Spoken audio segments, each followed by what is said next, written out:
여기 인도의 삼성 공장 노동자들이 단체로 모여 정신 나간 요구를 하고 있다는데요.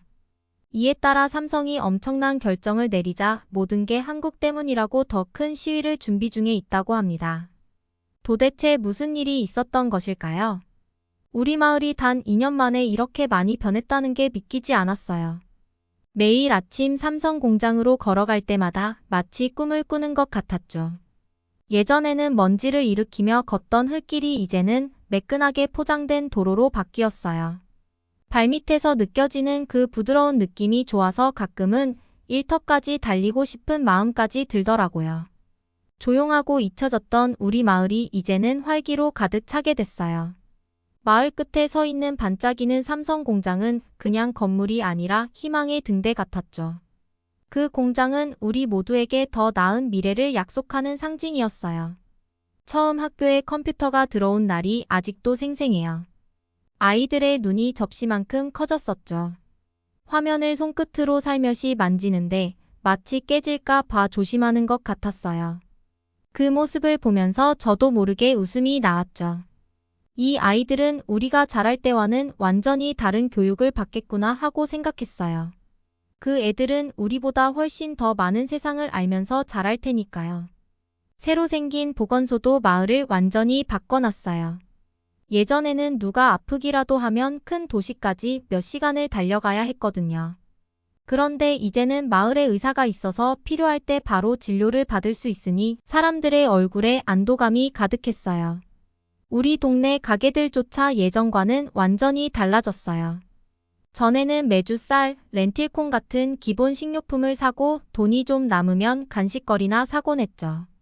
그런데 이제는 진열대의 잡지에서나 보던 물건들이 가득해요. 고급 초콜릿, 형형색색의 장난감, 작은 전자제품까지요. 마치 갑자기 세상이 우리에게 활짝 열린 것 같았어요. 공장에서 일하는 건 힘들었지만 저는 자부심을 느꼈어요. 뭔가 큰 일의 일부가 되어 사람들의 삶을 바꾸고 있다는 게 뿌듯했거든요. 매일 새로운 걸 배우기도 했어요.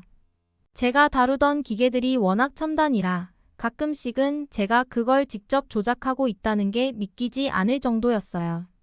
예전에 고장난 트랙터나 고치던 시절과는 차원이 다른 경험이었죠. 이웃 사람들도 많이 달라졌어요. 예전에는 체념에 가득 찬 눈빛이었는데 이제는 그 자리에 희망이 자리 잡았어요.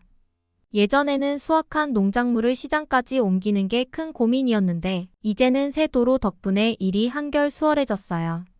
도시로 일자리를 찾아 떠나야 했던 젊은이들도 이젠 마을에 머물 이유가 생겼고요.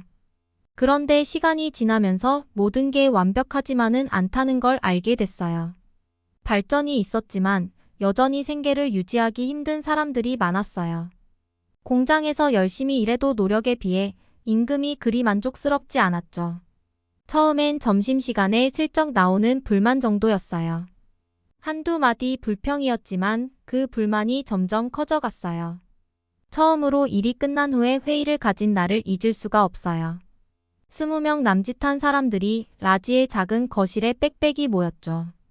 공기는 긴장감으로 무거웠고 차이 냄새가 가득했어요. 우리 이대로는 안 돼요. 라지가 떨리는 목소리로 말했어요. 우리가 이 공장을 이렇게 성공적으로 만들었잖아요. 그런데 그 성과를 우리도 누려야 하지 않겠어요? 모두 고개를 끄덕였어요. 이렇게 다들 같은 고민을 하고 있다는 걸 확인하니 마음이 한결 나아졌죠. 하지만 동시에 두려움도 느껴졌어요. 이 공장은 우리 마을에 많은 좋은 변화를 가져다 줬는데 만약 우리가 목소리를 냈다가 이 모든 걸 잃게 되면 어떡하죠? 그 후로 몇 주가 지나면서 모임에 참여하는 사람들이 점점 늘어났어요. 우리는 조직을 꾸리고 계획을 세우기 시작했어요. 그 과정에서 다시 설렘을 느꼈어요. 공장이 처음 문을 열었을 때처럼요. 이번에도 우리는 더 나은 무언가를 꿈꾸기 시작했어요. 그리고 마침내 파업을 결심한 날이 왔어요. 공장 정문 앞에서 동료들과 함께 서 있을 때 심장이 미친 듯이 뛰었어요. 우리는 공정한 임금과 더 나은 근로 환경을 요구하는 팻말을 들고 있었죠. 지나가는 차들이 경적을 울렸는데 어떤 차는 우리를 응원해주고 어떤 차는 짜증을 내는 것 같았어요. 저는 삼성이 우리를 이해해줄 거라고 믿었어요. 우리가 이 공장을 성공시키기 위해 얼마나 열심히 일했는지 알 테니까요. 사실 제가 공장에서 비용 절감 아이디어를 내기도 했거든요. 당연히 우리를 정당하게 대우해줄 거라고 생각했죠. 그런데 날이 지나고 주가 지나면서 점점 불안해지기 시작했어요. 공장은 조용했고 문은 굳게 닫혀 있었어요. 삼성이 아예 마을을 떠난 때라는 소문이 돌기 시작했죠. 처음의 결의는 어느새 두려움으로 바뀌었어요. 우리가 기뻐했던 발전의 흔적들이 하나둘씩 사라지는 게 눈에 보였어요. 도로에는 금이 가도 아무도 고치지 않았고 학교에는 필요한 물품이 점점 줄었어요. 보건소는 약이 부족해지기 시작했죠. 밝았던 미래가 서서히 멀어지는 기분이었어요. 우리가 너무 많은 걸 바랐던 걸까? 더 나은 삶을 꿈꾼 대가로 우리가 잃었던 모든 걸 잃게 되는 걸까? 하는 생각이 들었어요. 그날 밤 잠이 오지 않았어요. 마을 끝까지 걸어나가 공장을 바라봤어요. 어둡고 조용히 서 있는 공장을 보니 처음 일하러 왔을 때의 설렘이 생각났어요. 그렇게 큰 프로젝트의 일부가 된 게 얼마나 자랑스러웠는지 기억이 났어요. 하지만 지금은 모든 게 불확실했어요.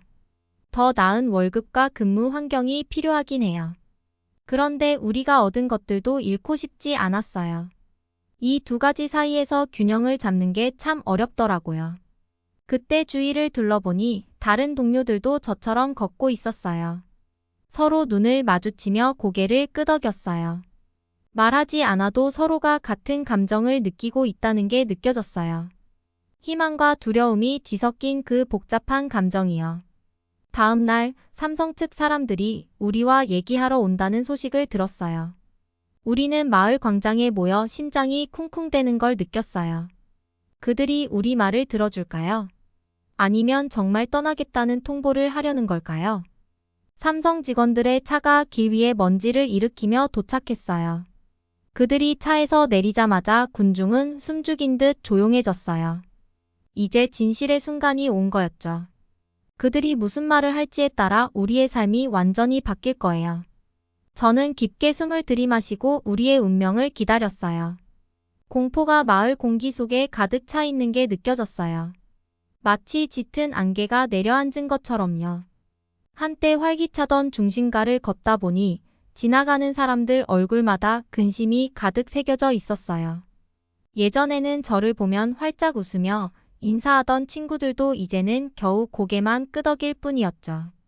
그들의 눈에는 슬픔과 불확실함이 뒤섞여 있었어요. 우리의 희망이었던 공장은 지금 침묵 속에 잠겨 있어요. 철문은 굳게 닫혔고 안에 있던 기계들도 더 이상 돌아가지 않았어요. 처음 공장이 열렸을 때 우리가 얼마나 들떴었는지 아직도 생생해요. 우리는 모든 게 나아질 거라고 생각했었죠. 그리고 잠깐 동안은 정말 그랬어요. 그런데 지금은 마치 잔인한 농담 같기만 했어요.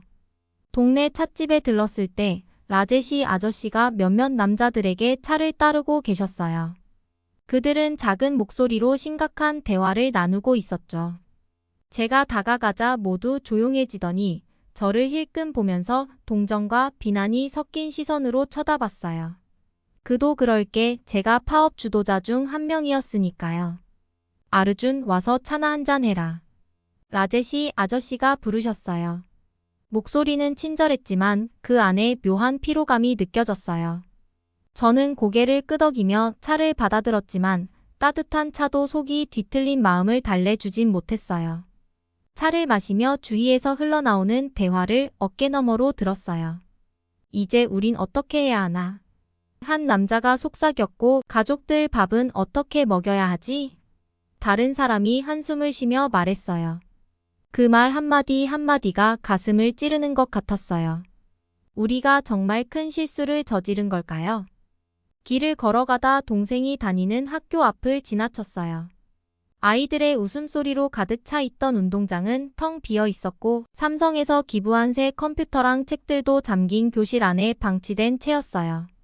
근처 흙바닥에서 놀고 있는 몇몇 아이들을 봤는데 그들의 교복은 벌써 해지고 있었어요. 이젠 학교를 그만둬야 할지도 모른다는 생각에 마음이 무거워졌어요. 집으로 돌아와 보니 분위기는 더 무거웠어요. 부모님은 괜찮은 척하려 애쓰고 계셨지만 이마에 깊게 패인 주름이 그들의 걱정을 그대로 보여주고 있었어요. 엄마는 저녁을 준비하고 계셨지만 양이 평소보다 눈에 띄게 적었어요. 아빠는 식탁에 앉아 청구서들을 보며 혼잣말을 중얼거리셨어요. 어떻게든 생활비를 맞추려고 애쓰고 계신 게 눈에 보였어요. 그날 밤 침대에 누워도 잠이 오질 않았어요. 우리가 내린 선택들이 무거운 담요처럼 저를 짓누르고 있었어요. 정당한 임금과 나은 근무 환경을 원했던 것뿐인데 그게 그렇게 잘못된 일이었을까요? 하지만 잠긴 공장 문과 사람들 눈에 서린 두려움을 떠올리니 우리가 너무 많은 걸 너무 빨리 요구한 게 아닌가 하는 생각이 들었어요. 다음 날 아침 거리에서 요란한 소리가 들려 깜짝 놀라 뛰어나가 봤어요. 마을 광장에 사람들이 잔뜩 모여 있었어요. 그 한가운데엔 삼성의 관리자인 샤르마 씨가 서 있었고 그의 얼굴은 잿빛으로 질려 있었어요. 손에 들고 있는 종이가 떨리고 있었죠. 삼성은 공장 운영을 무기한 중단하기로 했습니다. 그의 목소리는 마을 사람들의 탄식과 울음소리에 묻혀 거의 들리지 않았어요. 그 말이 저를 망치로 내리치는 것처럼 강하게 때렸어요. 무기한 중단이라니 다시 돌아오지 않을 수도 있다는 뜻이잖아요. 샤르마 씨가 계속 경제적 이유와 파업의 영향에 대해 설명하고 있었지만 저는 주변 사람들을 둘러봤어요. 누군가는 울고 있었고 또 누군가는 화가 나 보였어요. 그리고 많은 사람들은 그저 어리둥절해 보였어요. 그 중에는 프리아도 있었어요. 몇 달 전 공장에서 일하기 시작한 젊은 엄마였죠. 그녀는 아기를 품에 꼭 안고 눈물을 흘리고 있었어요. 이제 그녀는 어떻게 살아가야 할까요? 군중은 점점 불안해지기 시작했어요. 사람들은 질문과 요구, 비난을 쏟아내며 앞으로 몰려들었어요. 샤르마 씨의 눈에 공포가 서린 게 보였어요. 상황이 험악해지고 있었죠. 저도 모르게 군중 사이로 몸을 밀어 넣었어요. 제발 진정하세요. 싸운다고 해결될 일이 아니에요. 라고 외쳤죠. 몇몇 사람들이 저를 돌아봤는데 어떤 이들은 화가 난 얼굴이었고 또 어떤 이들은 절박한 표정이었어요. 제가 다음에 무슨 말을 해야 할지 몰랐지만 이대로 두면 큰일이 날 것 같았어요. 그때 사이렌 소리가 공기를 가르며 울렸어요. 경찰차가 도착했고 경찰들이 군중 속으로 밀고 들어오기 시작했어요. 그들은 샤르마 씨와 몇몇 파업 주도자들과 이야기를 나누었어요. 그제야 무슨 일이 벌어지고 있는지 알게 됐어요. 그들이 체포되고 있었어요. 혼란스러운 상황 속에서 저는 그 자리에 멍하니 서 있었어요. 제가 사랑했던 이 마을, 함께 자라온 공동체가 제 눈앞에서 무너져 내리고 있었어요. 한때 우리 꿈의 상징이었던 공장문은 이제 산산조각난 희망의 상징이 되어버렸죠. 그날 밤 부모님과 함께 소박한 저녁 식사를 마치고 설거지를 하고 있을 때 누군가 문을 두드렸어요. 옆집에 사는 굽타 아주머니였어요. 울어서 눈이 빨갛게 부어 있었고 목소리는 떨리고 있었어요. 정부에서 이 일에 관여하기 시작했다더라. 아주머니가 말씀하셨어요. 이번 사건을 좋게 보지 않는 것 같아. 등골이 오싹해졌어요. 그게 무슨 의미일까요? 우리 마을에 어떤 일이 닥치려는 걸까요? 부모님과 굽타 아주머니의 걱정 어린 얼굴을 보며 우리가 저지른 일이 걷잡을 수 없는 결과를 초래한 게 아닐까 하는 생각이 들었어요. 그날 밤 침대에 누워도 생각이 꼬리에 꼬리를 물었어요. 우리가 삼성이란 거대 기업에 맞서려고 한 게 너무 순진한 생각이었을까요? 이 혼란을 수습할 방법이 있을까요? 그리고 가장 큰 문제는 이제 우리의 마을과 집이 어떻게 될지 아무도 모른다는 거였어요. 창밖에서 개 짖는 소리와 바람이 나뭇가지를 스치는 소리만이 세상이 여전히 돌아가고 있음을 상기시켜 주었어요. 하지만 이 평온이 얼마나 더 지속될 수 있을까요? 불안한 마음으로 잠에 빠져들면서 내일은 오늘보다 더 큰 시련이 기다리고 있을 거란 예감이 떠나지 않았어요. 한때 희망과 약속으로 가득했던 우리 마을은 이제 위기의 순간에 놓여 있었고 우리는 이 위기를 어떻게 헤쳐나갈지 알 수 없었어요. 정부 사람들이 우리 작은 마을에 올 거라고는 꿈에도 생각 못했어요. 그런데 그들이 번쩍이는 차에서 내려 깔끔한 정장 차림으로 중요한 사람처럼 보이며 나타났어요. 마을 사람들 모두 숨을 죽이고 다음에 무슨 일이 벌어질지 기다리는 것 같았어요. 관리들이 마을 광장에서 회의를 소집했어요. 저는 맨 뒤에 서 있었는데 심장이 쿵쾅거렸어요. 공기 중에 긴장감이 감돌았고 사람들은 작은 목소리로 속닥거리며 도시에서 온 이 사람들이 무슨 말을 꺼낼지 궁금해했어요. 머리가 희끗희끗한 엄격한 인상의 여성 관리가 앞으로 나와 연설을 시작했어요. 그녀의 목소리는 군중의 웅성거림을 뚫고 또렷하게 들렸어요. 삼성 문제 때문에 여기에 왔습니다. 그 말을 듣는 순간 제 심장이 철렁 내려앉았어요. 바로 이거였구나 싶었죠. 그녀는 돌려 말하지 않았어요. 인도는 삼성 같은 파트너를 잃을 수 없습니다. 라고 단호하게 말했어요. 그 말이 주먹처럼 저를 강타한 기분이었어요. 우리는 우리가 우리의 권리를 지키고 있다고 생각했는데 이제는 마치 버릇없는 아이처럼 꾸중 듣는 것 같았어요. 더 듣기 힘든 이야기는 그 다음이었어요.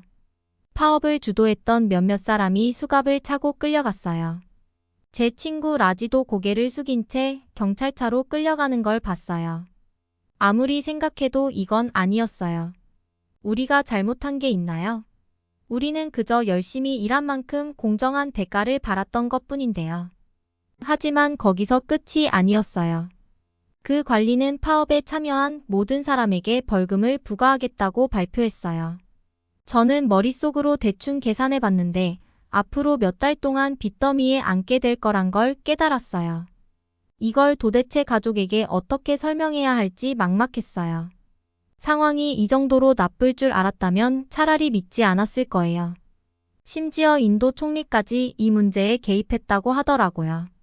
믿어지시겠어요? 우리나라 지도자가 삼성에 사과했대요. 그것도 삼성 회사뿐만 아니라 한국 정부 전체예요. 그 순간 저는 너무나 작게 느껴졌어요.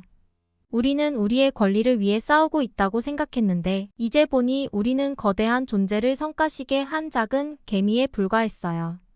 그리고 그 거인은 이제 우리를 짓밟을 준비를 하는 것 같았어요. 그 후 며칠은 정말 힘들었어요. 삼성이 처음 들어왔을 때 활기와 희망으로 가득했던 마을이 이제는 유령 마을처럼 변해버렸어요. 공장은 침묵에 잠겼고 문은 굳게 닫혔어요. 한때 트럭과 일꾼들로 붐비던 도로는 이제 텅 비어 있었어요. 어느 날 학교 앞을 지나가는데 아이들이 교실이 아닌 바깥에 앉아 있는 걸 봤어요. 선생님이 저한테 이제 더는 새로운 컴퓨터를 쓸 수 없다고 했어요. 삼성이 가져가 버렸거든요. 아이들의 실망한 얼굴을 보는데 마음이 무너졌어요. 집에서도 분위기가 무거웠어요. 제가 삼성에 취직했을 때 자랑스러워하던 부모님은 이제 항상 걱정이 가득한 얼굴이었어요. 우리 이제 어떻게 살아야 하니? 엄마가 떨리는 목소리로 물으면 저도 뭐라 답해야 할지 몰랐어요. 가장 힘든 건 불확실함이었어요. 삼성이 돌아올까요? 우리가 다시 일할 수 있을까요? 매일 공장 문 앞까지 걸어가 보지만 여전히 굳게 닫혀있는 모습만 보일 뿐이었어요. 그 문은 우리가 잃어버린 모든 걸 상기시켰어요. 마을 사람들 중 몇몇은 떠날 생각을 하기 시작했어요.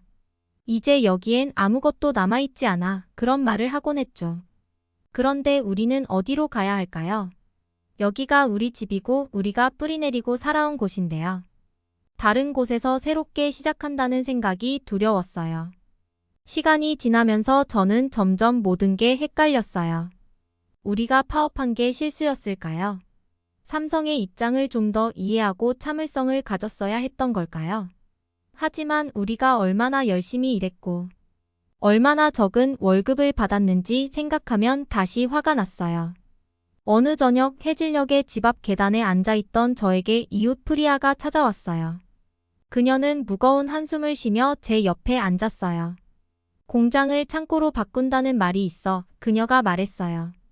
이제 우리 같은 고급 기술직은 없는 거지. 목이 메어 말을 잇기 힘들었어요. 기술을 배우고 더 나은 미래를 꿈꾸던 우리의 모든 희망이 사라지는 것 같았거든요. 그럼 이제 우리 어떡하지? 제가 물었어요. 프리아는 어깨를 으쓱하며 말했어요. 우리가 알아서 해내겠지. 항상 그랬잖아. 그녀는 저를 위로하려고 한 말이었지만 그 목소리엔 의심이 묻어 있었어요. 밤이 깊어지자 저는 별들을 올려다봤어요.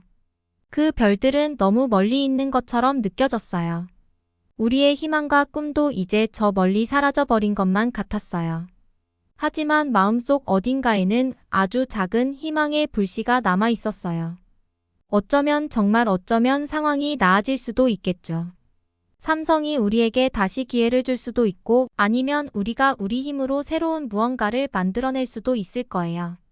그날 밤 저는 많은 생각을 안고 잠자리에 들었어요. 미래가 어떻게 될지는 모르겠지만 한 가지는 분명했어요. 우리 작은 마을은 다시는 예전 같을 수 없을 거예요. 우리는 발전이라는 걸 맛보았고 비록 그게 사라져버렸지만 이제 우리는 무엇이 가능한지 알게 됐어요. 어떻게든 앞으로 나아가야 했어요. 우리의 미래가 걸려 있으니까요. 저는 삼성 같은 대기업과 일하는 게 얼마나 어려운 일인지 뼈저리게 깨달았어요. 정말 충격이었죠. 세상이 어떻게 돌아가는지 나름 안다고 생각했는데 그게 완전 착각이었더라고요. 마치 게임을 하는데 갑자기 규칙이 다르게 바뀐 것처럼 느껴졌어요. 매일 아침 창밖을 내다봤어요. 한때 활기찼던 공장은 이제 조용히 서 있었죠. 묘하게 으스스하기도 했어요. 마을을 거닐면 세상 모든 색깔이 빠져나간 것처럼 느껴졌어요. 삼성이 깔아줬던 도로에는 균열이 생기기 시작했고 틈 사이로 잡초가 자라나더라고요. 그걸 볼 때마다 마음이 아팠어요. 그렇다고 저희 마을 사람들이 그냥 주저앉은 건 아니에요. 절대 그렇지 않죠. 우리는 그 정도로 약하지 않거든요. 샤르마 아주머니가 손님이 줄어도 매일 가게 문을 여는 모습에서 그걸 느꼈어요.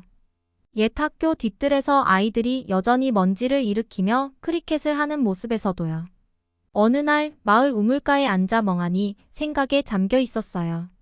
그때 옆집 딸인 꼬마 라니가 다가왔죠. 10살밖에 안 된 아이인데 가끔 보면 우리 어른들보다 훨씬 똑똑한 것 같아요. 아르준 형아, 왜 맨날 슬퍼 보여요? 라니가 제 소매를 잡아당기며 물었어요. 저는 웃으려고 했는데 아마 웃음이 눈까지 닿지 않았나 봐요. 아, 별거 아니야. 그냥 생각 좀 하고 있었어. 라니는 제 옆에 털썩 앉더니 진지한 눈빛으로 말했어요. 그 큰 공장 때문이에요. 이제 없어진 거? 저는 놀라서 고개를 끄덕였어요. 그래, 맞아. 우리에게도 큰 꿈이 있었는데 이제는. 라니는 잠시 조용하더니 제 마음을 흔드는 말을 꺼냈어요. 근데 형아, 건물이 없어졌다고 꿈도 사라지는 건 아니잖아요.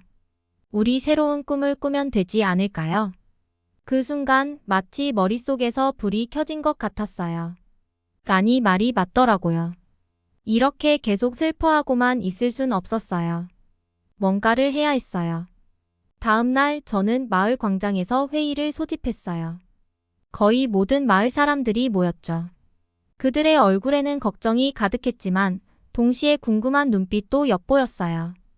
아르준이 또 무슨 일을 꾸미려나 하는 표정이었죠. 저는 나무 상자 위에 올라서서 모두가 제 말을 들을 수 있게 했어요. 가슴이 두근거렸지만 말해야 한다는 걸 알았어요. 친구들 떨리는 목소리로 시작했지만 점점 힘이 실렸어요. 우리 정말 힘든 시간을 보냈어요. 발전의 맛을 잠깐 봤는데 그게 다시 사라졌죠.